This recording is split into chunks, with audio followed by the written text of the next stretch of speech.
Forward TV. The world is thinking.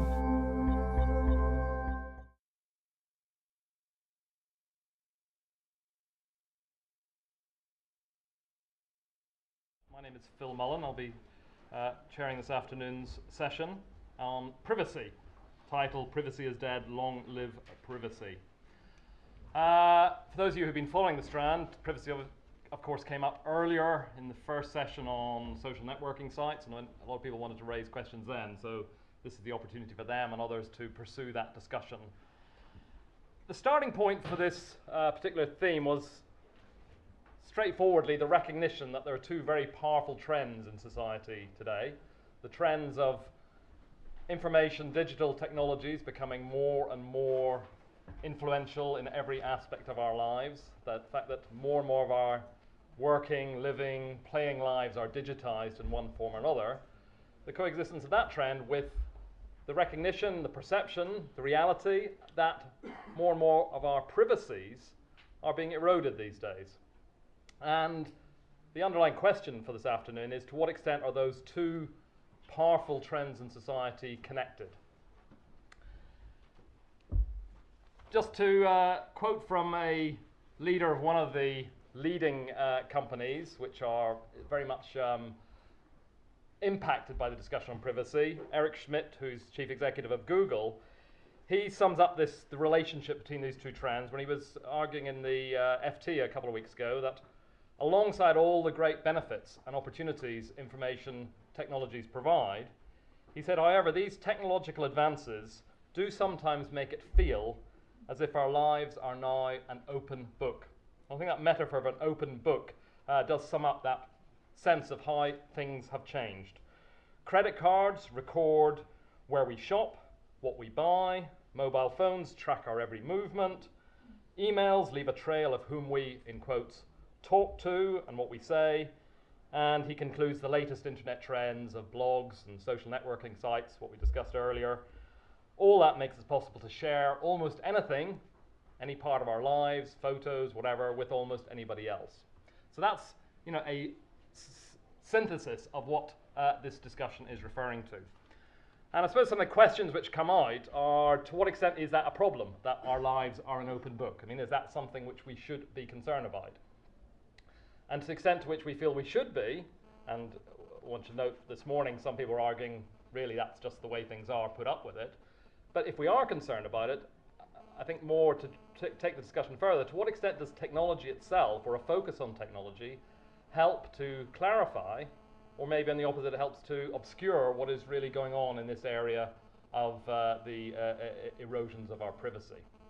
Because you could argue on the one hand that this is very much the erosion of our privacy is very much a consequence, as Eric Schmidt is saying, of these technologies, that every technology will bring a few downsides with it. We have this information communication technologies and all the manifold way it presents itself. That is with us, live with it. It's got some downsides, and that for certain aspects of our lives can be seen as an open book, but just adapt to it in the same way we adapt and change the way our behaviors to any other form of technology. But one could say that that focus on online surveillance and snooping, which everyone is discussing, that might itself lead people to lower their expectations of privacy. And it might actually lead some people to say, what's the point of having the ideal of privacy? Is it worth pursuing any more? Which clearly would have broader social ramifications. On the other hand, you could say that the focus on technology may be just some people, maybe technophobes, people who've got other reasons, other agendas, are blaming technology for something which has got other social and cultural forces driving it. And maybe the focus on technology actually does obscure things. That maybe, for example, the discussion of regulation, which is going on, may be one of the regulation of our privacy rights and so on, may actually be making things worse, as some people will argue in this discussion, further erode the line between public and private by inviting the state, public authorities, to regulate and to intervene in the way we run our private spaces. So many, many, many fascinating questions, I think, are thrown up by this, and we have an excellent panel this afternoon to speak to us and to lead that discussion. basically a couple of, to sum up, a couple of professors, a couple of technology business leaders, and an award-winning investigative journalist. So quite a broad spectrum of people who've got different interests in this topic. I'll introduce them very briefly. Their profiles, extended profiles, are on the website, but I'll introduce them briefly in the order in which they will be speaking. Usual format, 5-7 minutes, some discussion between ourselves, and then over to you for continuing the discussion. First speaker, Professor Jeffrey Rosen, who is the Professor of Law at George Washington University, and he's also the Legal Affairs Editor of The New Republic. One little element in his profile, which I couldn't miss out, was that he has been given the accolade by the Los Angeles Times of being, quote, the nation's most widely read and influential legal commentator. So that's not bad. So we're very privileged to have this most influential legal commentator from the United States. He's got several books on the subject. I've just checked on the bookstall, and the one which I read in preparation over the summer, The Unwanted Gaze, The Destruction of Privacy in America, very interesting book, isn't on the bookstall, but they will take orders, not the one at the top of the steps, which is Continuum, but the other bookstall will take orders of that book if you are stimulated, inspired to read it from what Jeffrey contributes. Secondly, our second professor, Professor Anne Anderson. She is a psychologist who is particularly interested on human communications and, of course, the impact of information technologies, communication technologies on people. She, in the early part of the decade, was director of a study, a program funded by one of our headline sponsors, the ESRC, and that project was called People at the Center of Information and Communication Technologies. And more recently, directly on this theme, she's a member of the Royal Academy of Engineering Working Group, which is preparing a report on the dilemmas of surveillance. So from that perspective, obviously a lot to contribute. Thirdly, we have Tim Smart, one of our leading technology businessmen. Tim is the chief executive of, I think, probably the most dynamic part, if I may say, of BT, of the UK CEO of BT Global Services. And Tim has been instrumental in refashioning the strategy of BT, moving it from its position as obviously the dominant telecoms provider in the UK into being one of the world's leading suppliers of IT services to both public and private sectors around the world. And also within that, I think the thing he's quite proud of is also through driving BT into an international player, it's also BT is well up there in the league of socially responsible international companies. To no small measure, Tim's contribution has contributed or helped bring that about. Fourthly, our investigative journalist, Tessa Mayes. Not surprisingly, her particular interests are on privacy, civil liberties, public policy in the media, and she's written a pamphlet a couple of years ago, which again is not yet on the bookstall, but apparently it's going to be there tomorrow. A pamphlet which directly relates to these themes, not so much on the technology, but the whole erosion of privacy in our lives, called Restraint or Revelation, Free Speech and Privacy in a Confessional Age. So that will be there tomorrow if people want to pick up on that and pick up on the ideas of Tessa. And finally, our second business leader is Rob Killick, who's the founder and CEO of Seascape, which is a customer-centric digital agency, Microsoft Gold Partner, based in London and a few other offices round about.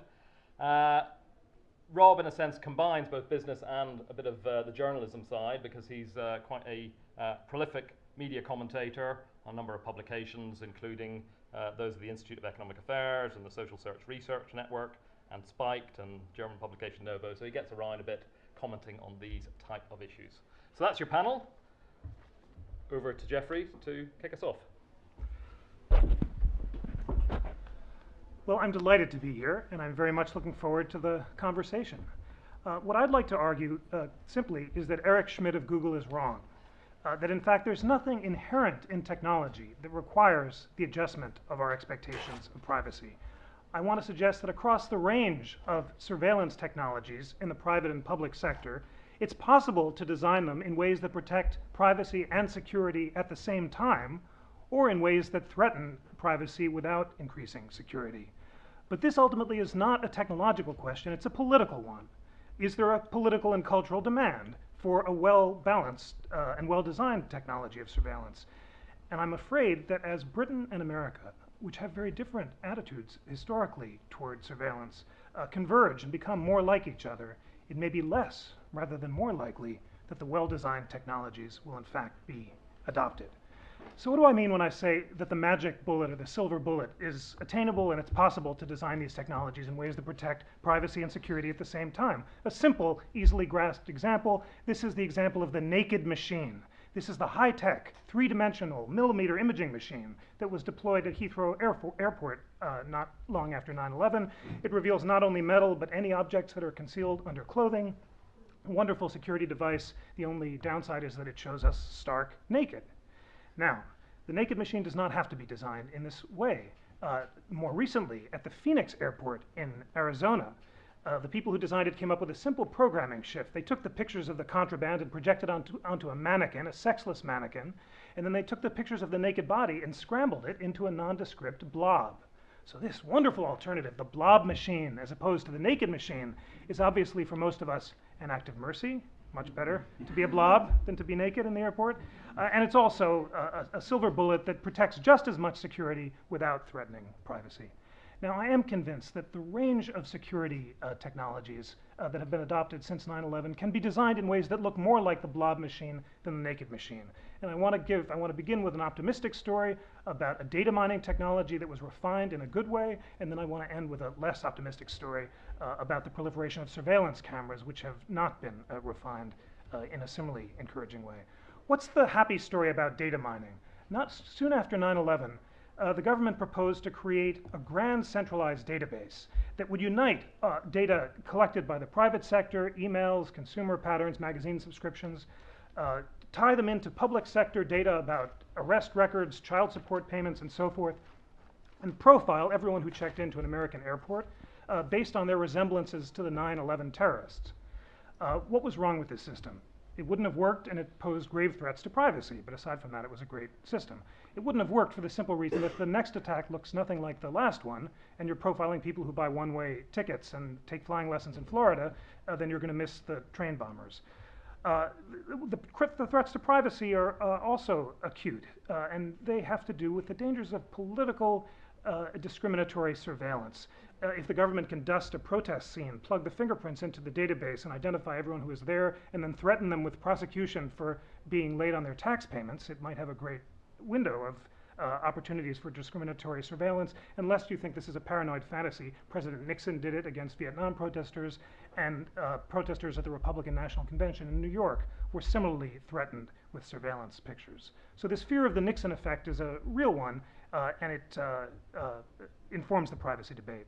My story is a happy one because the Total Information Awareness System, as it was clumsily called, was refined in ways that avoided both of these dangers. First, the government changed it from a system of profiling to one of authentication, so everyone who checked in was just confirmed that they had a stable identity, that they were who they said they were, but they weren't compared to the consumption patterns of the 9/11 terrorists.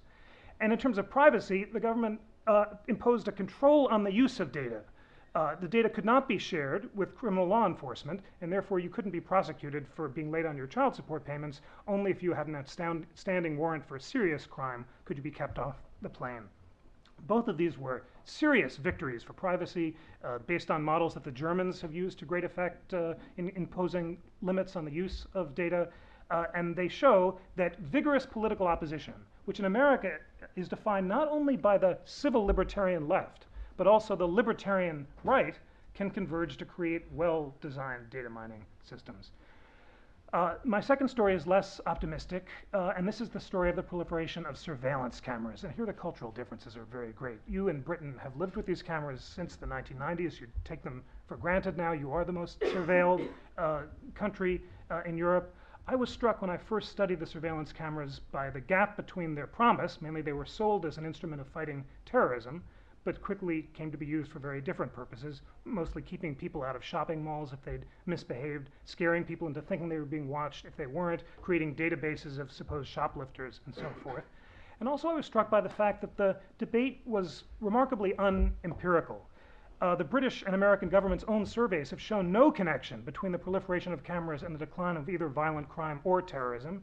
They may be slightly useful in detecting crime after it occurs, but there was no real effort to weigh the cost and benefits of the technologies as a detection tool. Were they more or less effective than old-fashioned human intelligence? Instead, because they made people feel good, because people were afraid and wanted an illusion of safety, they embraced the cameras, whether or not they actually were effective in fighting serious crime.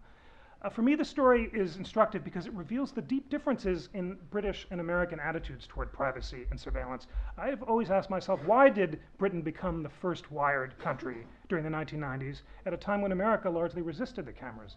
My colleagues and I were just discussing this before we spoke. I'm eager for your thoughts too. It was suggested the very different British attitude toward authority. The British left has been less suspicious of the state than the American civil libertarian left. A greater culture of fair play and a trust that the authorities will do the right thing. And also, please tell me if I'm wrong here, the British experience with the class system and a greater tolerance of hierarchy might lead to greater tolerance of technologies that put people in their place. For after all, what we're talking about here is not merely threats to privacy. These are technologies of classification and exclusion. You can come in or out. Your behavior in the future will be predicted based on your behavior in the past. The book of Orwell that seems most relevant to me here is not 1984, but the English people. Orwell noted back in the 30s that exaggerated class distinctions are diminishing, but it's still possible to place the great majority of people by their manner and accent and so forth. That's a hypothesis for why they took in England sooner than in America. In America initially, after 9/11, the cameras were proposed, a British-style system was proposed, and it was resisted by the same coalition of civil libertarian liberals and libertarian conservatives who proposed either not linking the cameras at all or constraining them by putting limits on the use of data and the degree to which it could be shared and so forth. For me, that showed the resilience of the American civil libertarian culture. Imagine my surprise when after the London bombings, these limitations were abandoned and New York is now proposing to construct a British-style system. There may be slightly more restraints than you have here, but the two cultures are converging. So this is the point on which I want to end. It is possible, as Britain becomes more democratic, less hierarchical, the same urge for technologies of exposure that make MySpace and other social networking technologies so popular may create an expectation of a culture of exposure that will encourage the proliferation of the technologies. And as America becomes more deferential to authority, they may tolerate surveillance systems that they would have rejected. But I want to end, and this is the important note, never believe for a moment that privacy is over, get over it. There will be a scandal, a celebrity will be kept off a plane, someone will be judged out of context, and perhaps too late we'll begin to realize some of what we've lost in a culture of ubiquitous surveillance, where people's ability to control the conditions of their own exposure, for that's what people want, it's control, not privacy, are seriously threatened. Thank you so much. Thank you.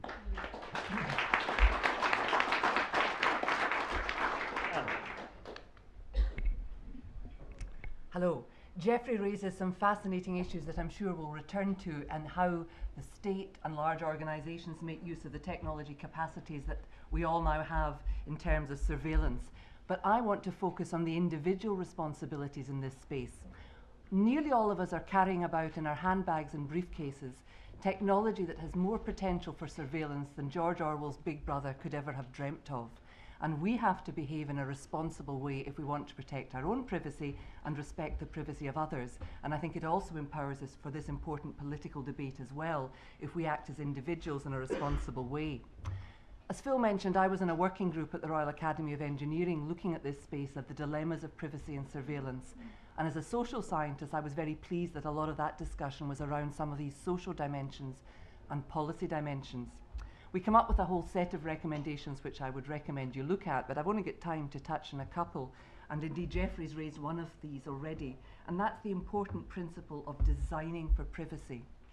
What does this mean? Well, we've had one example in the blob machine or the naked machine, but I want to use the analogy of car crime and the car industry to see how this might be moved forward. Car manufacturers used to take no responsibility for car crime. That was a society problem, a policing issue, but gradually pressure was exerted by bodies in the UK like the Home Office to say, look guys, if every 10-year-old couldn't break into every car with a coat hanger, we might have less car crime. And then the manufacturers had to change and design against crime. That became part of their remit. We have to have the policy change which makes designing to protect privacy part of the rationale of the digital world when organisations or individuals are producing new digital products or services. What might that look like? Well, we've all got camera phones, we've all got the ability to take pictures anywhere, anytime. Great devices for many people. But there was an example in the Far East where this raised a problem. Men were taking covert pictures of young women with these camera phones and distributing them on the internet. And the relevant authorities got together with the manufacturers and said something has to be done about this. The design of this technology has to change. And now apparently camera phones that are bought in various countries in the Far East have to make a noticeable sound when they take a picture, which stops the issue of the dreadfully named up-the-skirt photographs. Don't you just love people's personal behaviour in this space? Because it really is about how we choose to use these technologies as well, particularly in the public space. We've all got the ability to be paparazzi now if we want to. Now, the other part of our recommendations in the Royal Academy of Engineering was penalties for breaching privacy that really bite. That might be because you design a flaky system, or it might be that you put other people's personal data at risk, either carelessly or maliciously. At the moment, the penalties are relatively minor, therefore it's not necessarily a high priority. If we can have a principle that you have to protect privacy, and if you don't protect privacy, there are real penalties that bite, we might be in a stronger position. I finished directing a programme for the ESRC about designing IT for people's real needs in this space, bringing together social scientists, computer scientists and business to really understand what people need when they're using IT, and then to design systems that meet those needs. I'm sure in the future one of those needs is going to be about being confident our personal data is protected and that we are private when we want to be. But again, I think we have to reflect on our personal responsibilities in this space. Let me touch on another technology that we could go out and all buy tomorrow, but I think we shouldn't. This is called Nanny Cam. This is a surveillance system that you can install in your home to monitor your childminder or your nanny, a hidden surveillance device. Now, I've been a working mother with young children, concerned about their welfare, concerned that the people I've left in charge are behaving professionally. Nowadays, if I lived within the M25, I could have one of these systems delivered to my home tomorrow. But the question we have to ask is, should I do this or should you? If I don't want hidden cameras in my workplace, surely under the principle of reciprocity, I shouldn't spy on other people. We have to behave responsibly in terms of our own privacy and other people's privacy. The final technology I really want to touch on was the one that Phil mentioned that we had a debate on earlier in the day, and that's the explosion in social networking sites. The statistics for these sites are truly awe-inspiring. I believe there's supposed to be 150 million registered users of MySpace. 8.5 million pictures are uploaded to Facebook every day. But there's been a lot of concern about these technologies in terms of their ability to threaten the security, particularly of young people online, and to make their privacy less secure. There's been a lot of hype about this, but what's the data? Well, as a social scientist, I'm always pleased when I see nice, objective, published data in a peer-reviewed journal. And a couple of young American social scientists have just published such a paper. Hinduja and Pachin looked at 16 and 17-year-olds' use of MySpace, and what they discovered was a very mixed picture in terms of the awareness of young people about how to protect their own privacy. Some aspects were very, very strong, very sensible, and many of the young people whose profiles they looked at were behaving perfectly responsibly. But a minority, and when you think about the numbers potentially involved, a minority of young people were endangering their own security, possibly privacy, certainly. About 8 to 9% of young people of the 16 to 17-year-old age group were providing information about their full name on their MySpace sites. Another 8 to 9%, the researchers suspected from doing analysis of the public sites, were actually underage. In other words, they were lying about their age to make themselves old enough to use these sites. Only 60% of the pages that they looked at were actually tagged as private. So a lot of information was being put in the public domain by young teenagers. And about 20% of the pages reported illicit stroke illegal activities around alcohol, underage drinking, smoking, etc. So these young people were putting themselves at some risk potentially, both in terms of their own security and also in terms of the long-term consequences of their actions.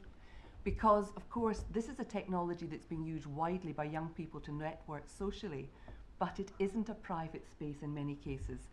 The universities, the media, the police, potential employers can be monitoring these sites. Therefore, confessing or making up exciting activities that you did at the weekend may have long-term consequences. So we need to raise young people's awareness of how to behave with these technologies. But what about us, the oldies? I'm not about to join the Facebook generation. What's my responsibility in this space? Well, I recruit a lot of people. If somebody came to me for an interview and inadvertently left a diary or a personal letter behind after the interview, I wouldn't read it. I would feel morally obliged to respect their privacy. My line is that as the non-Facebook generation, we oldies have a responsibility to protect the privacy of the young people who are using these technologies. We wouldn't like our youthful indiscretions to haunt us for the rest of our careers. We should extend the same courtesy to young people. So my final point is, yes, we need to worry about the big brother aspects of these technology developments, and we need to monitor those very carefully. But equally importantly, we need to reflect on our own behaviour. We all have the ability to be paparazzi or peeping toms with these technologies, but I maintain we must resist that temptation. Thanks, Sam.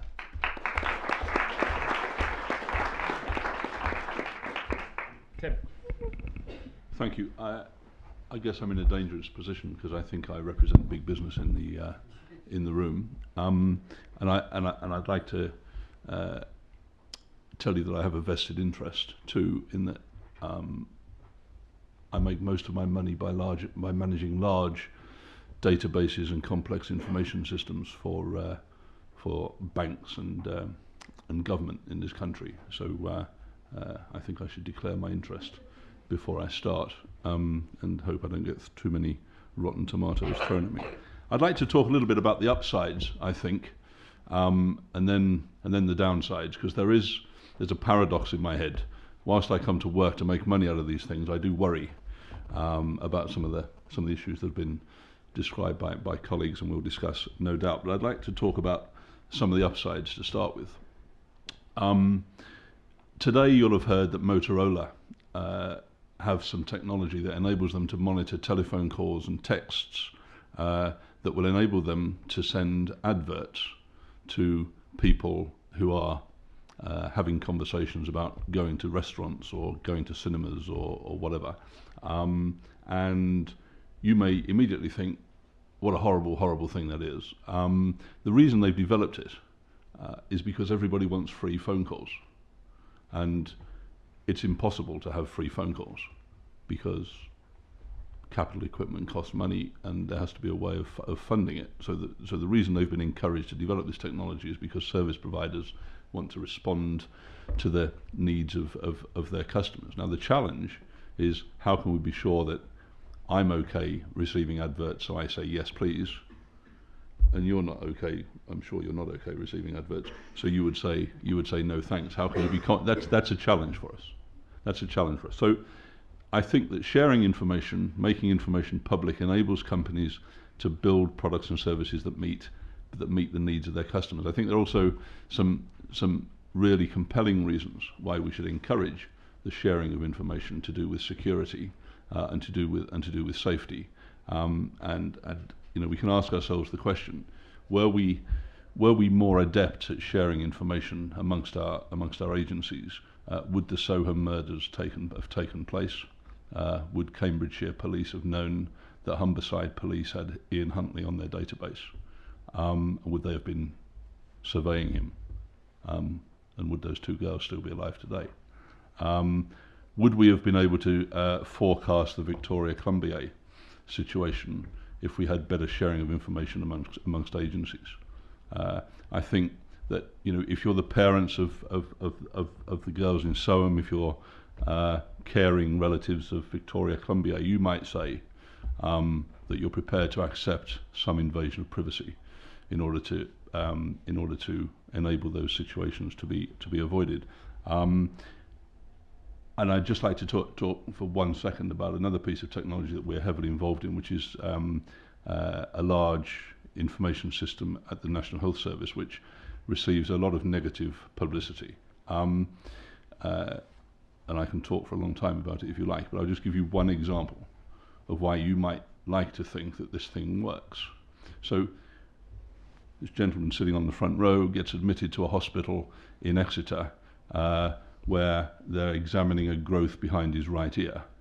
And they take an x-ray of this thing, and the guy in Exeter has never seen one like it before, but he knows that there's somebody in Newcastle who is an expert in growths behind the right ear, and he shares that x-ray with the guy in Newcastle in real time. They have a conference about it. He gets cured. Now there are lots of privacy issues around that, but if he walks out of the hospital alive as opposed to in a box, he may feel that is a risk worth taking. I'd just like to ask you to think about some of the upsides. The downsides are obvious though, and I'd just like to pick up on the Eric Schmidt comment from the beginning. Google is an organization that doesn't exist to make profit. It exists to make the world a better place. That's what they say, right? And I know Eric, and he's a great guy.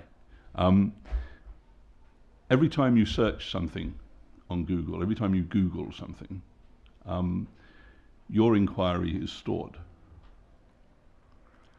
So Google is building up a record of the likes and the dislikes, the interests of everybody, I suspect, everybody in this room. They don't use it, but their technology builds that database every time you Google something. And they're being encouraged at the moment to anonymize this data. And what they're proposing to do is anonymize it after 18 months, but only 18 months after you stop using Google. So maybe that's a subject, because I think my main point is that we have to move this subject from being on the periphery of interest to being at the centre of interest, because we could encourage regulators and authorities to take control of this. We could encourage them to do that, but to do that, it has to become a public interest issue. It is, I think, as Anne was saying, I thought for a moment she was going to steal my main point, but I think we have the same point. This is an issue of personal responsibility.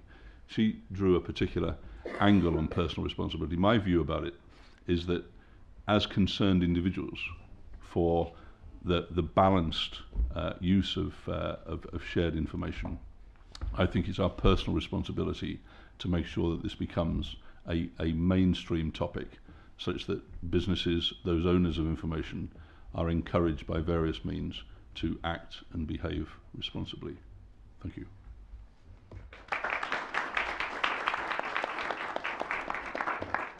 Thanks, Tim. Tessa. Privacy isn't dead, not yet anyway. Culturally, I don't know if anyone's seen the MTV's The Strutter, comedian that wanders round as a sort of unreconstructed 70s guy, shouting at people because they're invading his privacy by munching on burgers, grinning at him, and things like that. He ends up headbutting a few of them. And then finally he gets to wear a sort of bubble around himself, so his ultimate privacy in a public space. And it kind of highlights the sort of almost obsession with privacy that sometimes comes around. Everything's a privacy issue. The idea that you have a right to be left alone, even in a crowd. And crucially, another side to his sort of glass bubble is that he then smokes a lot of fags and drinks a lot of whiskey in this bubble, illustrating another kind of current theme of our culture, that you can't just do anything you want if you want to choose to have privacy. You might be potentially restrained from smoking in a public place. So while there's a kind of heightened obsession with privacy, there's also an obsession from the state to try and control what you do. So he gets this bubble to try and kind of bridge both things. as a journalist, you know, privacy isn't dead. There are plenty of people who don't want to talk to me about their private lives, despite the fact that, you know, the media is full of people doing that sort of thing. There are great rules about when you can use secret cameras, for example, and surveillance equipment. You can't just use it automatically. You could get fined and be up before the courts. It's a contestable issue. People have spoken already about the state, for example. Yes, it might invade privacy on the one hand, but also there are plenty of rules and policy making about how to protect people's privacy, and the same in business. People still crave a private realm, somewhere to relax. A lot of tension now around the smoking bans being created outside pubs. I know, because I've just been talking to a lot of people outside pubs about how they're smoking more because they're a bit tense of having to go out. People can't have freedom in public without a private realm. Otherwise, we'd kind of live a kind of car crash life, a bit like Britney Spears, and who wants that? We need privacy for a sort of civilized life. You can't take risks or decide what you're going to do in public and blindly go forward without a kind of moment of reflection in the private realm. But despite privacy still existing, the case for privacy does firmly need to be put, and the reason is because the idea of privacy and the idea of the public is a very sort of blurred concept. Everything seems to be about privacy these days, and almost nothing. What counts as privacy as distinct from a public issue is also becoming blurred. So, for example, culturally speaking, celebrities on the one hand confess everything, it seems, in culture when they want to, and then loads of them go to court, as Naomi Campbell did, to fight, have their case overturned, to fight again, case overturned, to keep fighting for a right to privacy, which she eventually won in her case. In terms of the law, its actions are very confusing by the state. On the one hand, just when you think the state is secretive and you can have a go at it, Gordon Brown comes out with another sort of statement of New Labour's, how the state is going to be transparent and offer us more information about what it apparently secretly does. And just as the state invades new areas of privacy, such as proposals to ban the parent smacking their children, it then pulls back this week and says, actually, we're going to not have an outright ban. In business, it's very confusing as well. You know, business amassing vast amounts of data is seen as bad, yet less is said about businesses sacking people because of what they have done in their private life and put on the internet. It's seen as bad what businesses do, amassing data, in fact even spooky and negative, when in fact some of it might be good, as Tim was saying. You know, sharing health data, for example, could save lives. And often business is seen as worse than the state. There's relative support for state invasions of privacy to catch terrorists, for example. But when businesses start to amass data, it's seen as invasive and not to be trusted, almost more than the state. Has technology caused all these confusions? Has it caused the invasion of privacy? Well, no, I would argue absolutely not. A lot of the trends that are coming out through the debate around privacy have existed long before the internet. For example, there was a few years ago a very big discussion about the use of long-range lens photography technology around the press. But to me, that was just another new argument to control the press. Before the debate about long-range lenses, there was obsession about the press invading privacy because they focused on people's sex lives, or they follow people too much, or there was the idea of the press pack, huge amounts of journalists gathering outside a particular person's home who was caught up in the news.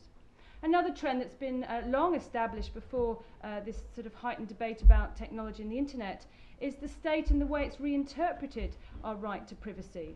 So not just about what the state can do to us as individuals, but now the state is also trying to look at the way it can look into our private lifestyles, about what we do in public, never mind in private, the smoking ban being an example. Also, the state has reinterpreted a right not just to mean a right to do something, but a right with responsibilities. And Gordon Brown this week has introduced the idea of a Bill of Rights with also public duties. Also, what's fueling this, I think, and exacerbating the idea that technology might be the major problem, is the sort of perception of risk that we should have more to fear from each other than the state.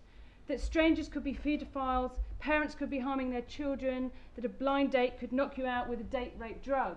But all these things exist anyway, and I would argue that technology can exacerbate the social trends and show us what kind of society we are, but it hasn't fundamentally caused it. What's causing it is a shift in power relations and a reinterpretation of democracy and who has what control over their private life and who doesn't. So yes, privacy is important, but we need to put the case. And I think the case has to be put in cultural terms. You know, it's good to have a liberal culture. It's good that we're nosy about each other. We want to get on. We want to find out and all that. But what we're losing, I think, is a kind of cultural standard to decide what's important in the public sphere and what's important in the private sphere. Do we, for example, judge a politician on his sex life or his public works in terms of his policy making? In terms of business, I don't think amassing data is in itself the biggest issue there, or even profiteering. But I think when businesses assert their power over people, such as sacking, then it really is a major issue we should be worried about. Finally, the state, in terms of amassing data, yes, it does seem that the state amasses in a kind of paranoid fashion huge amounts of data about us. And for what reason? Why? Why, for example, does it need everyone to be checked next year? Anyone who works with children with the Criminal Records Bureau, the CRB checks. So privacy isn't dead, but it has been strangled a bit, and it's now time to put a new case for privacy.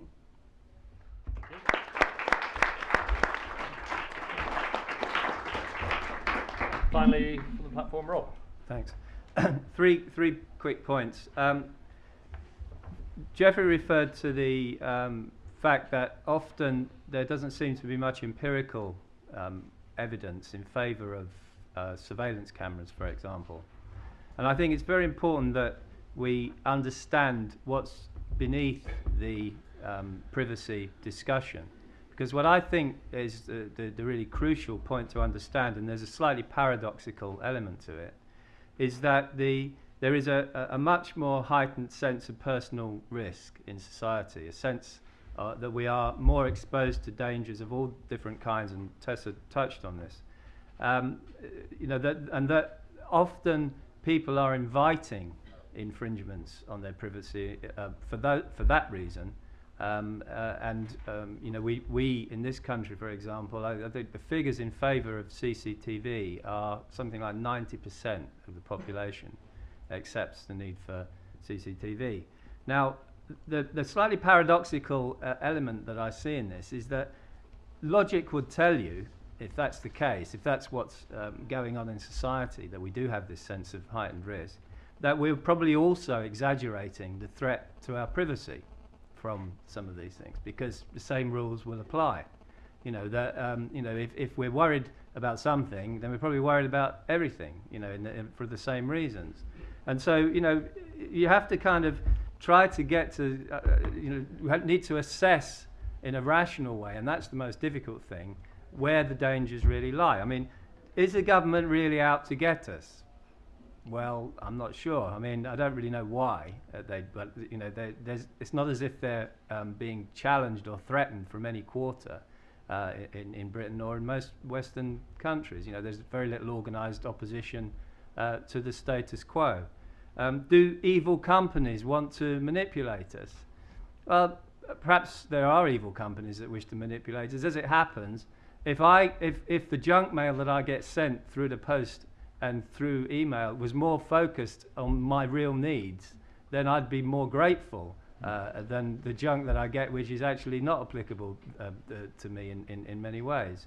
And, you know, are there gangs of criminals who are intent on stealing our identities? Well, I'm sure there are some people doing that. The instances are not that great at the moment.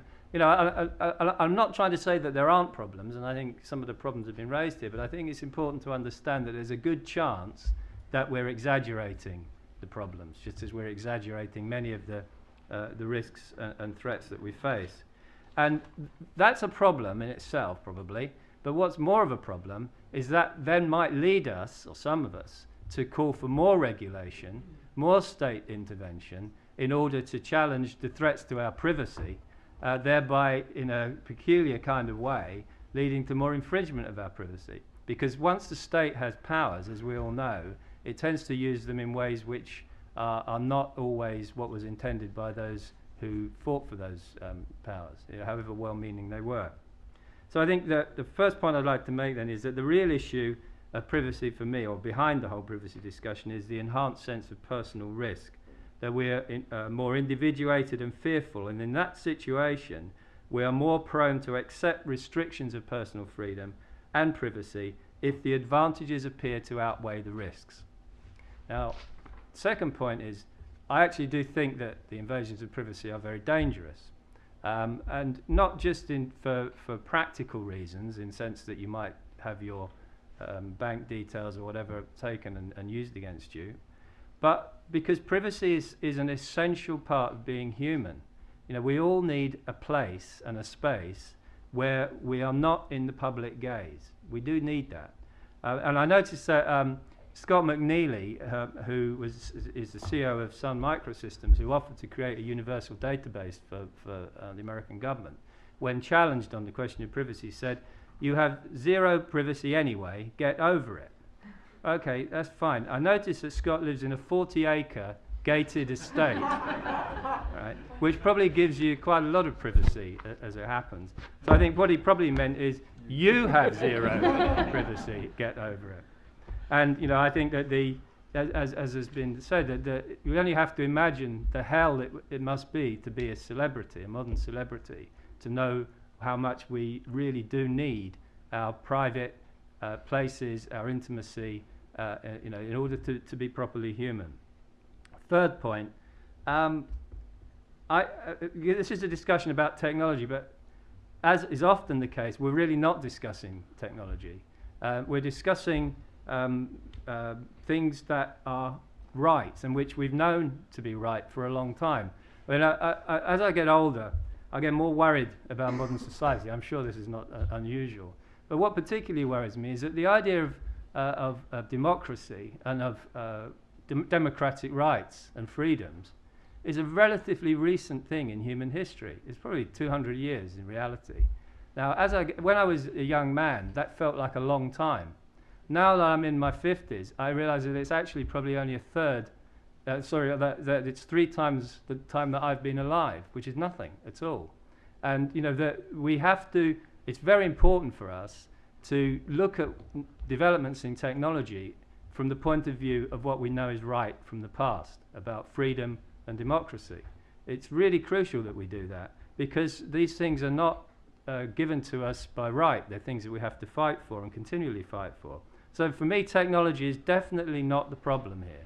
The problem is that we are allowing ourselves to be blinded to by technology often, and having our rights infringed because technology seems to be taking on a life of its own. We know that's not true. Most cars do 140 miles an hour. It wouldn't be a good idea to drive up and down South Kensington High Street at 140 miles an hour. We don't, just because we have the technology doesn't mean to say that we have to use it you know, just because it's there. We need to look at it. We need to look at it in terms of what we know about society and what's right or wrong, and then decide how we're going to use it. And I think that individuals are very important. Individual autonomy is very crucial in this. I mean, you know, let's look at what we're talking about. If you put something into the public domain, if you publish something, if you say something in a way that other people can hear you, then you are responsible for what you write and what you say. You cannot do it and then say, oh no, I didn't mean somebody to read that. I didn't mean that to be public. I mean, I've always assumed every email I've ever written to anybody, ever, could go around the world and be seen by anybody. And I think that we have to take responsibility for what we do and what we say and what we write. You know, publish and be damned. That's where it comes from. And the be damned is that often you will be damned, you know, as a result of publishing. But you have to understand that's the case. I think the principle of informed consent is very important. You know, that if there are websites who we know are not keeping our data safe and cannot guarantee to keep it safe, then we should boycott them. We should choose not to give those organizations our information. And I think, you know, it's time that we challenged organizations like Google and others to be more responsive to that, and to use the power of the individual and the power of the consumer against them. I mean, we do have options. There's plenty of alternatives that we can use if we want to put pressure on them. And a third thing, I think, is contestation is very critical. Jeffrey's got an excellent part of his book deals with this, The Naked Crowd, that, you know, if you allow these things to happen, and we've allowed the growth of CCTV into our lives in this country, contestation is very crucial, because two things. One, it can work, and it's interesting that if you look at the speed cameras, for example, even in England, there is huge opposition to speed cameras on motorways, because most people think that it's disproportionate to the real dangers and threats that they're apparently challenging. And it's also a possibility that through contestation, we can begin to overcome the individuation and isolation that we all experience, and begin to get a proper rational grasp of what the real dangers and real risks are or are not. Thank you.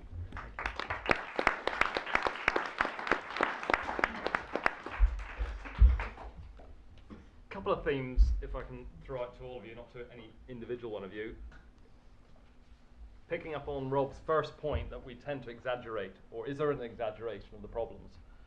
And Tessa said to us that privacy is a sort of fluid thing that means lots of different things, and the meaning of privacy does change.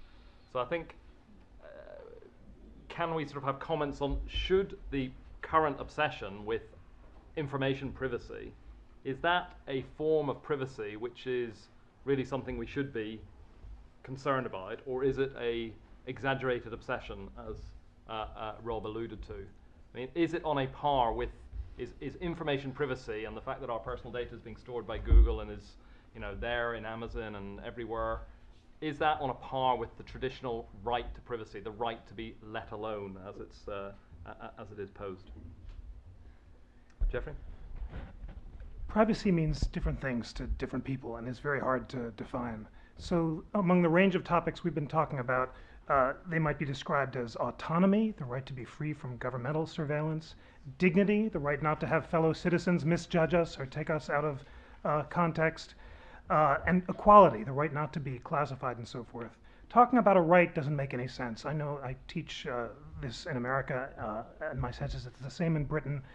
Neither British nor American law has guaranteed a legal action against any of the things we're talking about, because they often have to do with social norms, and there's no consensus about how much privacy we're intended to demand. But that doesn't mean, Rob is absolutely right, that we have to be empirical about it, but saying that we're exaggerating the risk requires some kind of consensus about how much privacy is reasonable to demand. And even in this room, we would all have different answers to this question. You might be more concerned about emails, you know, you about being naked in the airport, you about what you can read. The problem, and this was what makes the debate so fascinating and so difficult, is that Tim's answer, well, we should just opt in or opt out. You know, you might like to be naked, so you can have the email phones, and I don't, so I can opt out. It doesn't work in a surveilled world. I can't opt out of Google. I can't. What would I do? I can't opt out of. I can't opt out of using my bank because I don't like the fact that the bank shares with the government. You can't live like a hermit. Then you'd be like a citizen of the Soviet Union who had to go into the field to make a telephone call and lived like an anxious automaton. The problem is privacy is a public good. It requires social decisions about how the technologies will be designed, because these are technologies we all have to use in the wired world. And because there's no consensus, although it's possible to imagine the good designs, they may not actually be adopted. That's what makes it a hard subject and an important one. But I think the point of informed consent and social norms is really crucial here, and this is a new space. But to take the rather trivial example of the ubiquity of mobile phones, a lot of people in the UK felt that, you know, the quality of public life was being invaded by the ubiquity of mobile phones. Now, gradually some social conventions have developed in families and public spaces about quiet carriages and trains, not having phones at the dinner table. And we are actually social beasts. We do adapt, and we do come up with social norms and conventions.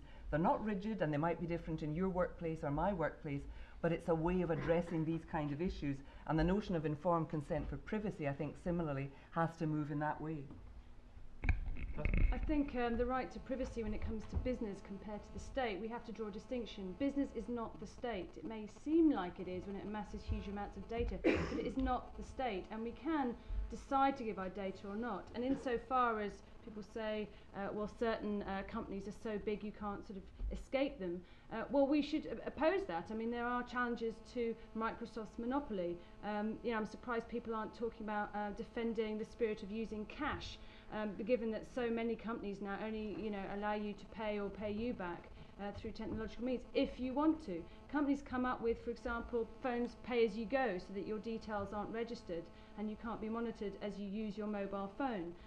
Having said that, the state is now imposing all kinds of ways for businesses to conform to its rules, so that businesses are no longer, if you like, private entities, but are coming definitely under the wing of the state, not least because the state is claiming that, well, because they do a lot of public-private partnerships in their work. For example, Gordon Brown's new proposal is that the Freedom of Information Act might now include private companies who work in the public sector as well. At the same time, I think we need to point out to businesses that they should be resistant, as well as us as individuals, to state impositions of privacy invasions. So, for example, I was quite shocked this year to find out that Rightmove, who are one of the UK's leading property sites, who amass huge amounts of data on our properties and how much they sell for, in 2005 they agreed to give some of their data to the Valuation Office Agency. If you don't know who they are, they deal with our council tax, and if you don't know what happens to that data, it goes to the taxman.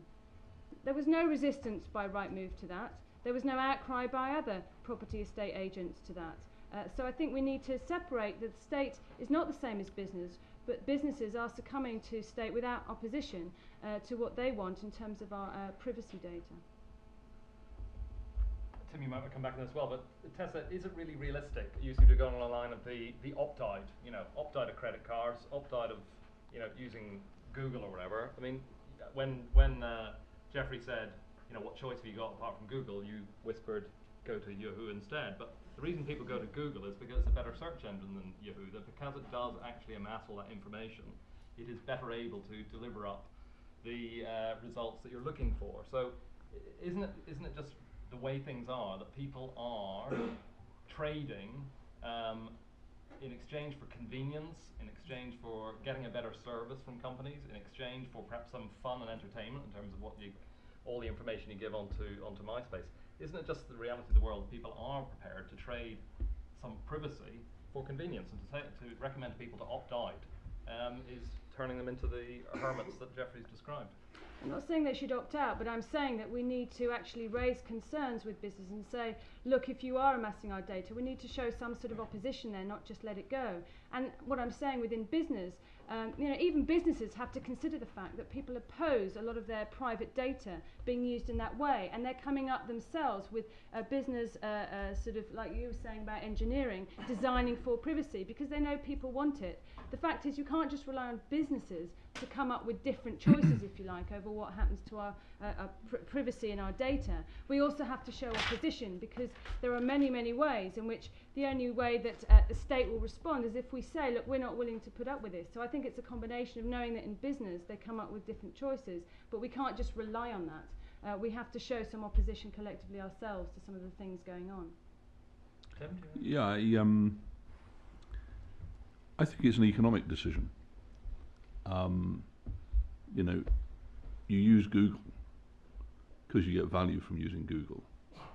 You ever thought however they developed those databases and those search engines, you know, they had to pay somebody to do it.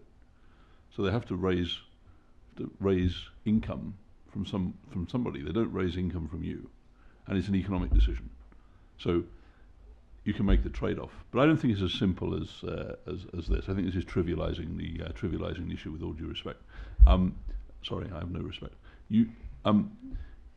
There is no homogeneous answer to are we trivializing or exaggerating this question? You know, if you're an opposition activist in Burma, your attitude to privacy of information is probably different from if you're a nun in a convent in Switzerland, and you know, I think we need to respect the fact that there need to be different answers and different levels of debate around this. You know, is the Google thing dangerous? It's only dangerous if Google falls into the hands of of unscrupulous people with the sort of ambition that was being discussed earlier. You know, if Google fell into the hands of Adolf Hitler, it would be very dangerous. Is it going to fall into the hands of Adolf Hitler? Jeffrey, and then Rob, and then we'll go out to the audience. If I could just respond to the idea that this is just an economic decision, and Google is only dangerous if it's Hitlerian Google. No, Google is dangerous now. So you're in a divorce trial. You subpoena the Google records of what your husband or wife has been browsing. And there are probably different rules for that in America and Britain right now, but I would imagine if that stuff is stored in ways that are not anonymized, that could be tremendously embarrassing and dangerous to real citizens right now. And the thing is, it doesn't have to be designed that way. Google could make its information anonymized but not traceable unless you were suspected of a serious crime, not in a divorce trial. That's a political decision, a technological decision, and just to say, well, we'll trust them doesn't do justice to the complexity of it. As to the fact that it's all economic, the sad fact is, for me it's sad because I care about this issue, there's no real market for privacy technology. So right after 9/11, this American company started up in Silicon Valley called Zero Knowledge, and it guaranteed anonymous browsing. Each web request would go through 3 different layers of complicated encryption and so forth. It went bust in about a year, because who wants to live like some sort of paranoid where you have to put on a black mask every time you go onto the web? It was just too cumbersome. And Google is, it's not go to Yahoo, because Yahoo's doing the same thing. Google is the equivalent of the public library now. And in this space, which is privately controlled, why should I have to live like a paranoid to use the public library? I guess the point is that the good solutions exist. I just gave one. You get access to the Google files only if you're a terrorist, but not if you're in a divorce trial. But that requires a series of political decisions, and because it's a complicated decision involving trade-offs, I'm just not sure in practice that it'll actually be made. Well, one of the speakers this morning made a very good point, which is that in the discussion about how young people are vulnerable because of what they put on the web, is that actually young people are getting very savvy about what they should and shouldn't put on the web. And I do think that we are at the beginning of a process here. I don't actually disagree with the points you made about changing the technology. I think fine, but I don't think it's going to happen without contestation. I think that's really the issue. Because why should it? Why should anybody be bothered unless we stand up and say, actually, we really don't want our data to be used like this, and you have to do something to change that, or else we're going to use another. The market will respond.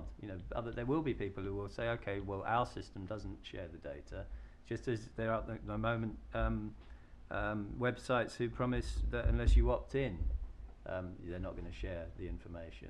And whether they do or not is another matter. But obviously that's there. Now, actually, although there are lots of examples of how this could be a dangerous thing, far worse in my mind are the surveillance techniques like CCTV, actually. And that's because one of the great things that we human beings have invented is cities. And one of the great things about cities is that you can be anonymous. That you can reinvent yourself if you wish to do so. That's always been the promise. If you live in a rural society, as anyone's ever known that, you're stuck with who you are for the whole of your existence. The cities have enabled a certain degree of anonymity, and what CCTV cameras have done is taken that anonymity away. They've taken away one of the greatest benefits of living in cities, and the idea that if you've got nothing to hide, you've got nothing to be afraid of or anything. We've all got something to hide, right? We all actually would rather not that anybody else knew what we do in our private lives. That's why they're called private lives. And I think that degree of surveillance which we've accepted completely, hook, line, and sinker, is much more dangerous. Okay, over to yourselves. Start at the front here.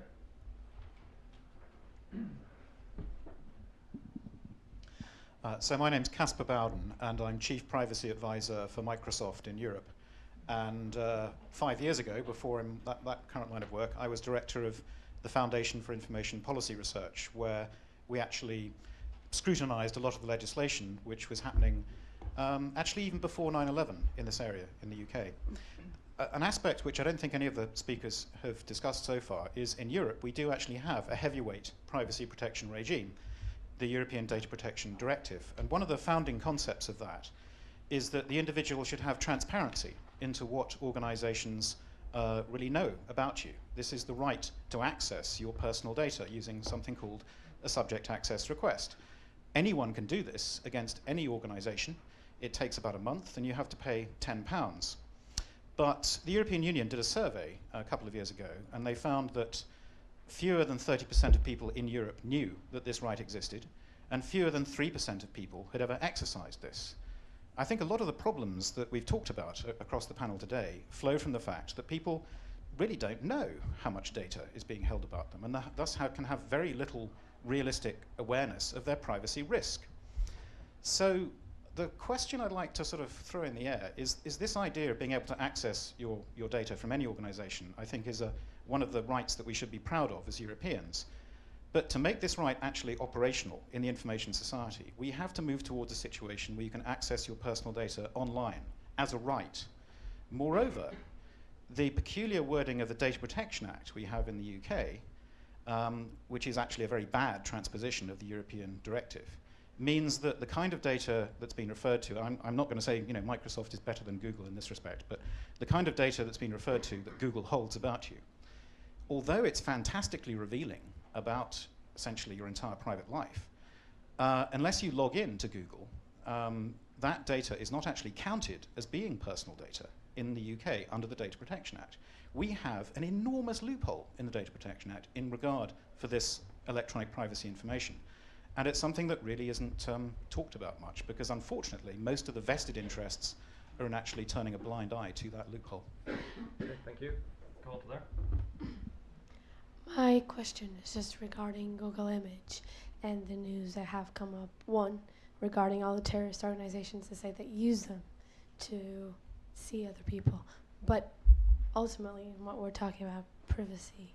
If my husband, hypothetically speaking, could see me leaving the house of his best friend, and that could be used in a court of law, would that not be a way in which it's coming into my rights?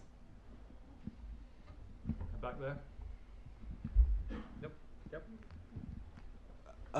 My concern revolves around not so much what is happening at the moment, but the fact that what's happening with the amassing of this data, even if it's not being processed, is we're laying down the foundations potentially for a kind of hyperbolic Orwellian Interpol system, which, if this data fell into the wrong hands, could quite easily be exercised for those ends. I think on the profiling one, I think it's very important what the profiling is being used for, and that's really where the rights or the legal aspects should come in. If those profiling data are being used to deny service or to give you a poorer service or a higher insurance quote, then I think, it's back to the point about the implications of our approach to data protection. Then I think you should have a right to challenge that information.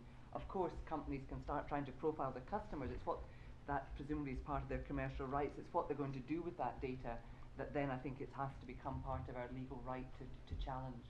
I think as well that we need to consider that the state is now acting as the managers of competing demands or not for privacy rights between individuals, and sort of posing itself as some kind of benign force in helping us do that, rather than, certainly in the journalism debate, for a long time, what erupts is the journalists are almost like the biggest invaders of privacy these days, and the state is silent about its own invasions in those sort of debates. Journalists, whatever their faults, as sort of individuals or companies, but the state affects us all in terms of what it does.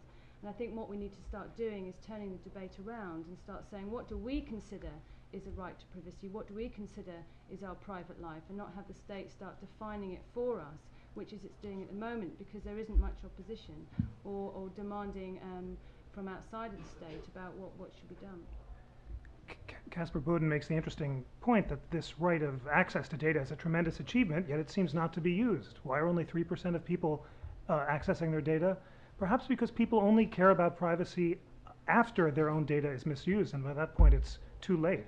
But then he raises the possibility that this could be expanded to really be a solution we're talking about. So access and control. If you had the ability not only to access your data, but also edit it, correct it, selectively delete it, is that the solution? I think in response to your question, sir, what people care more about in terms of what we're talking about today is not inaccurate information, but accurate but embarrassing and truthful information. So there are technologies that allow you to scribble your past, to actually selectively delete part of it. Is that an offense against history, as some have argued, or should it be a legal right? The final thing that Casper's comment reminds me of is how hard it is given the cultural differences. So Europe has this great privacy directive that says you have the right to consent to share data in the private sphere, whereas America, which mistrusts the state but is crazy about the consumer culture, limits the government but doesn't limit the private sphere. And in a wired world where intelligence services and companies are trading data across state lines, manufacturing an internationally effective access and control system that took account of these differences in culture, well, the mind reels at the complexity of it all. So maybe we are doomed after all. Just Quickly, brief, yeah. I mean, I think that Jeffrey and Casper raised an interesting thing here, because there's also, if you look at the acceptance of surveillance cameras, for example, you can see that the reason why people don't object to them, one reason, is that they don't actually appear to damage you, and in fact, it often is people could think, well, because there are so many cameras, I'm not a victim of crime. Whereas actually, the chances of you being a victim of crime anyway are so small that they've got nothing to do with the cameras.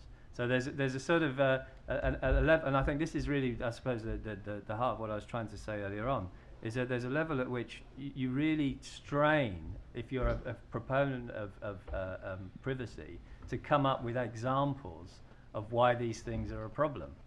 Because actually our lives are, certainly in Britain and America, most people's lives are pretty safe, and we're not really threatened by very much at all, as it happens. We imagine the threats to be much greater than they really are. Okay, take another round, and then we'll run a few minutes over, but do want to have time for the platform to come back with their final thoughts. So there was in the middle, you've got the microphone, yeah. Yeah, I probably want to make quite a simple point, really.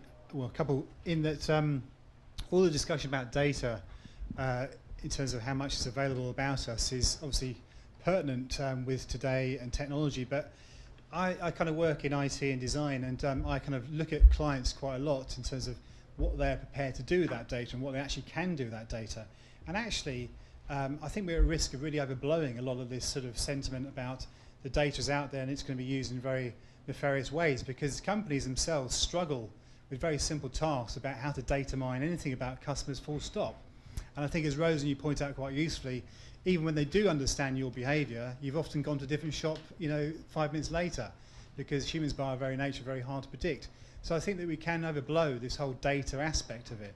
And I think the second thing, which is something to kind of really think through, is that, people are right about CCTV and how, perhaps it's not really addressing kind of crime, because, dare I say, our fear of crime is more real than actual crime.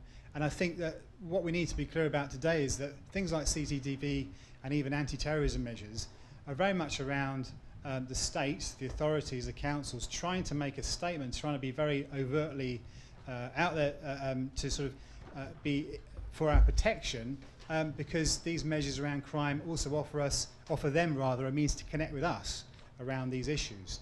And now what happens is, once they do it, they often set a kind of process in motion where the cameras are there and they remain there.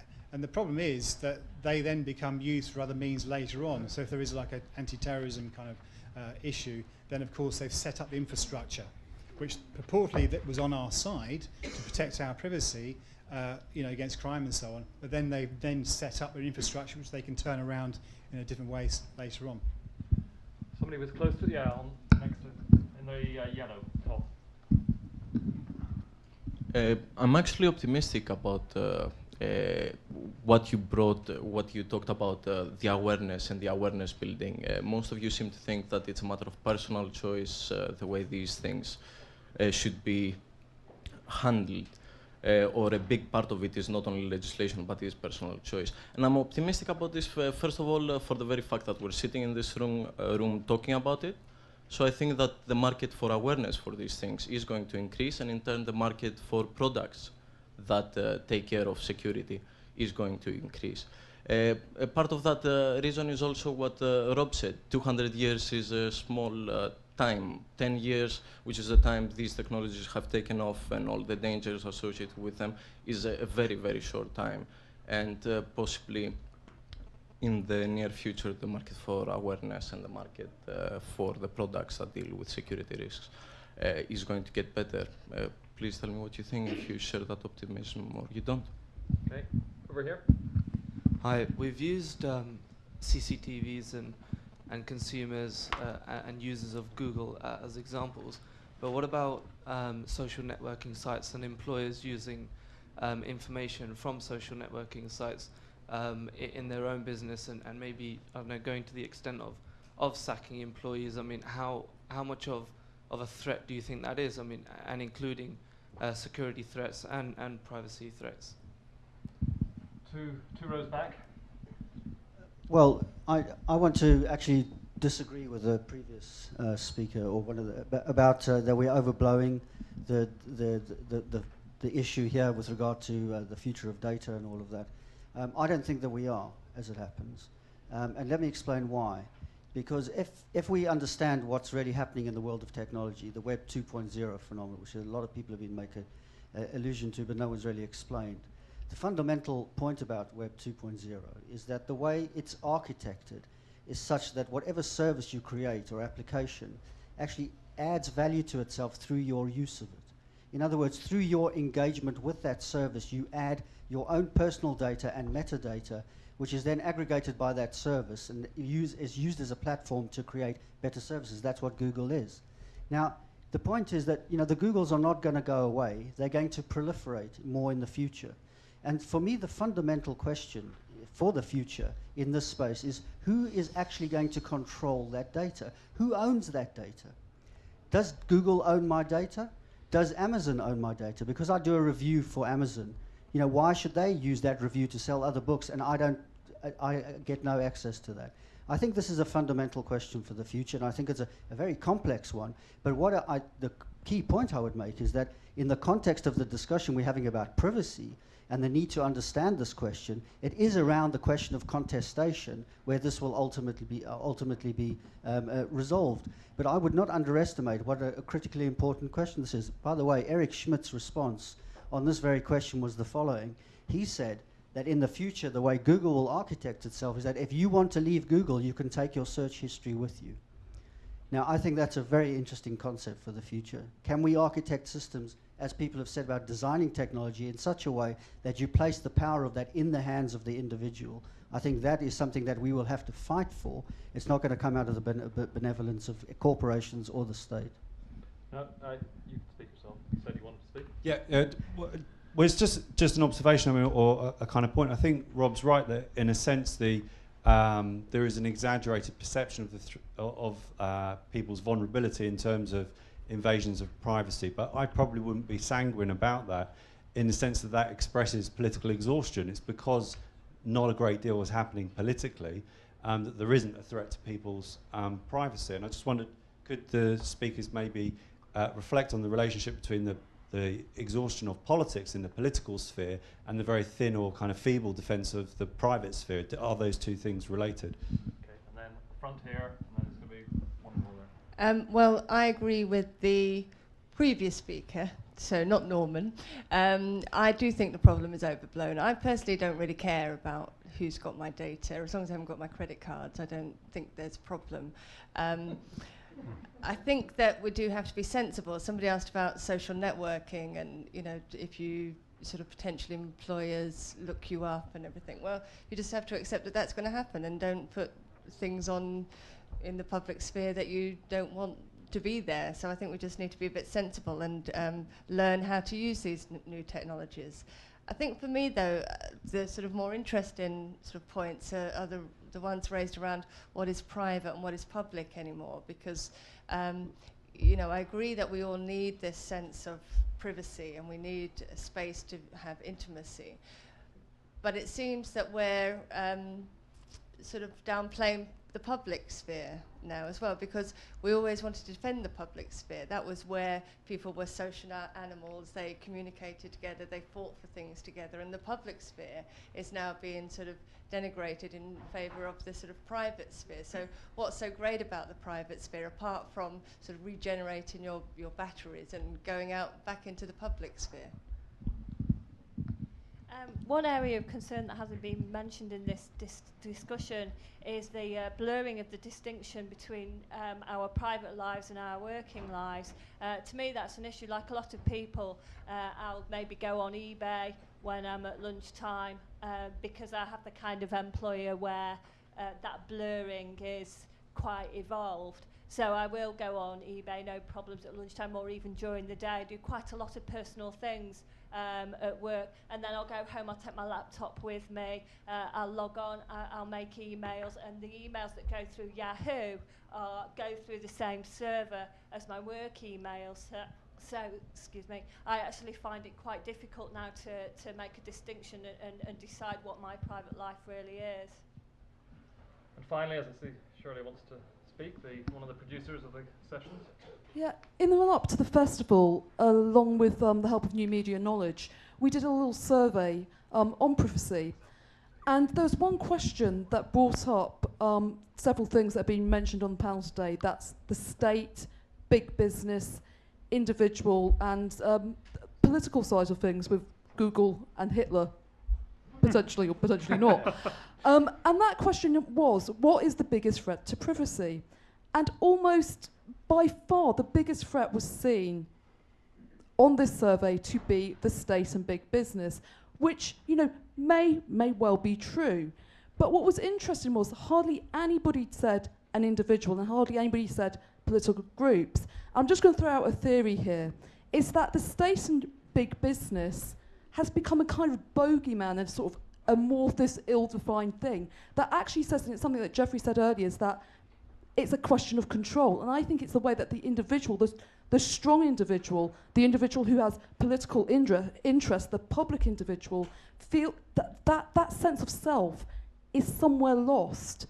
And actually when people say, no, it's big business, it's the state, I'm not saying there may not be some truth in that. Actually what they're saying is, I don't feel I'm in control of this. I don't feel I'm in control of my own privacy. It's that blur, that loss of sense of self that I think has allowed our privacy to be, to lose our sense of privacy and our sense of public self. Those two things are attached.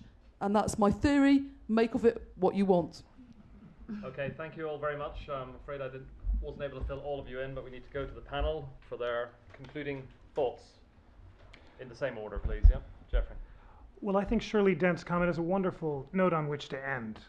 Isn't it preposterous that someone could complain about the death of privacy after setting up a MySpace page and, you know, going naked and then suddenly being shocked when a employer fires him or her for this display? It's unrealistic to imagine a world of total control where anxious individuals can have complete ability to monitor the conditions of their own exposure. So certainly we are as responsible as is big businesses in the state for this state of affairs that, as the last commenters noted, is an uncertain and anxious blurring. You don't care about your emails being read, but you worry about the decline of the public sphere, and you are confused about a world in which home and work can't be controlled and are looking for a space to protect yourself. I want to end by saying there is a solution to all of these problems. There's no reason that your computer emails have to suddenly be public merely because you send them from home over the company's server. The company could create a policy that treated areas as separate. Or we could imagine a public sphere in which we showed more reticence and respected the privacy of politicians and so forth. But what all this is going to take is some sort of cultural consensus. And what I hope, I'd love this discussion. I feel more heartened about the possibility of a moderate center in Britain and America coming together. But I think we have to become more like the better rather than the worst aspects of each other's culture. So rather than Britain adopting the democratizing MySpace parts of America, where you're all exposing yourself, maybe remember the better notes of British culture that Orwell talked about in that famous essay, The Gentleness, that lets people stand in orderly lines on queues and respect each other's privacy in public, the individuality and eccentricity that thrive in a culture of hierarchy. And similarly, in America, we have to not only embrace the British surveillance state, but remember our prouder tradition, which is the healthy suspicion of the state, this bipartisan tradition on the left and the right that is unwilling to trust the government and insists on limitations of state control. We do have the ability to reconstruct privacy in the public sphere. What we need now is the will. Thank you so much. Leave your applause to the end, please. Sorry to not give people their personal. No, well, if you insist, then that would be fine too. I found this a very helpful debate, and I think one of the themes that has emerged is that we need this kind of public discussion about what it means to be private in this technological world, what it means, this distinction between are we paranoid if we think Google's watching us, what are the consequences of some of our behaviours in this space.